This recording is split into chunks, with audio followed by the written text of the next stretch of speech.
Hello and welcome to your Vedic Lunar Scope for today, the 14th of August, 2015, where today the moon will be new in the sign of Leo, in the final 10 degrees of the sign of Leo, and in the nakshatra of Magha. And today you're determined to make a difference. And you are sure that you have the potential to do so and the strength to do so. But part of the issue is that you are trying to wrest a victory from the universe that simply is not yours for the taking. If it's not in your destiny, it's not going to happen. If it is in your destiny, well, then it's going to happen regardless of what you do. So no amount of stamping your feet today or thumping your chest is going to make it so. So you might as well give up on those particular things. So rather than just simply trusting in what you think you know right now, and trying to have confidence in that, look instead for the things which you may not know. There are guiding forces that are there which are willing to offer you assistance in this particular moment. But if you've got your ears closed, your mind closed, and yes, indeed, your heart closed to the input that they're willing to give you, well, it's just not going to happen. But if you're willing to open up those former three things, well, then much can begin to happen in your favor.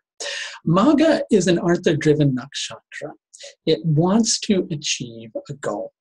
In order to understand Magha nakshatra, it's helpful to look at the forces that are connected with Magha nakshatra.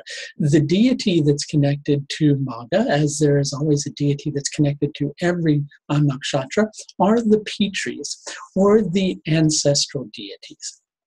They represent obviously the ancestors, and what they do is they stick around to help to guide their successors along the path by offering insight, but they only offer their input when it's really needed. And then when they do offer their input, they offer it in a very subtle manner. Why? Well, I'm of the belief that free will is merely an illusion, because nothing can happen outside of the will of the universe or the will of God or whatever it is that you want to call it. But that very same entity wants us to be strong in ourselves, to be strong in our will, because we need to have a strong will in order to evolve and in order to grow and in order to, well, to become self-realized. We need to have a strong will for those things to happen. So the universe wants us to have a strong will. So it wants us to make those choices and to exercise our free will, but really it's guiding the whole process. If we listen, sometimes we can hear the input that it's trying to give us, and we pick up on all the signs and signals and the hints and cues, and then we make the right decisions. If we don't listen, well, then sometimes we come up against some resistance, and that too is part of the divine plan because it teaches us a lesson. The lunar tithi today is new moon Amavasya. And with this particular energy, there's a large level of dissatisfaction, almost feeling angry at the universe for things not working out in the way that you want them to work out. And so you're really just trying to, well, climb up to the heavens and just say, I'm going to take this and make sure that it happens. Well, it's not, if it's not meant to be. And if it is, well, then you don't have to, try to wrest it from the universe. It's something that will just happen, perhaps by exercising your strength, but perhaps not by exercising your strength. The solar lunar yoga today is Purva, which means iron locking bar, which means being very firm or stuck in a particular direction. And what usually tends to happen in those circumstances is that, well, we come up against our ignorance. And our ignorance, once we recognize that we need to be humble and open to further insight, well, from that humility, something is revealed to us. And it shatters our paradigm, which ultimately is a good thing, because then we're able to establish a new path, a new way forward, until that paradigm itself also must come to a conclusion. Think of it as steps on a journey, and ultimately you reach the destination.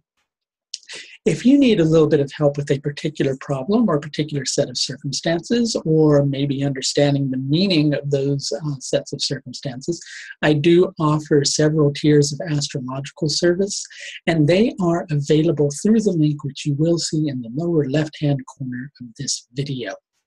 Just to mention as well that sometime in September, probably mid-September, there will be a full-length video course with fellow astrologer Ryan Korzak on the nakshatras, the very foundation of what I am talking about in my Vedic Lunar scopes. So you can look for that in probably another month. Additionally, I will soon be offering an intermediate level webinar course on predictive techniques involving techniques from the Jayamini School of Astrology, in addition to how to use Vimshotri Dasha planetary periods more effectively in alignment with predicting with transits, something that's called trigger transits, and how to combine all three of these things to narrow down a window of time and predict things either close to an exact date or on an exact date. And you can look for information on this to be released over the course of the next week. That's going to do it for your Vedic Lunar Scope for today, the 14th of August, 2015. Until next time, please do take the very best care of yourself. Bye now.